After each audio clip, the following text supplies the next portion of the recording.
How to sign up for Semrush affiliate program. So basically what you're gonna have to do is simply scroll down, and at the bottom you should see here under more tools, affiliate program. So simply click on that, and then you're gonna get redirected to this page where you're gonna have to simply click on apply now. Now if you scroll down, you can see different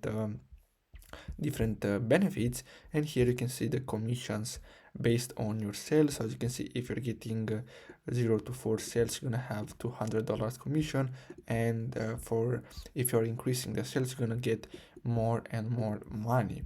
So simply click on apply now, and then you're gonna get redirected to this other website, which is the impact one. We're gonna have to simply click on join now.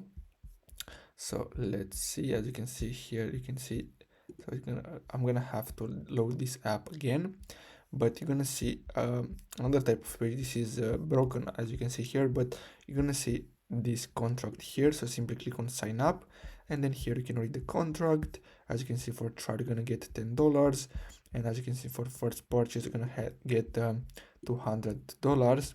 Then click on accept, and then simply create your account, and basically that's it. So I really hope you found this video helpful. Don't forget to like and subscribe. Thanks for watching.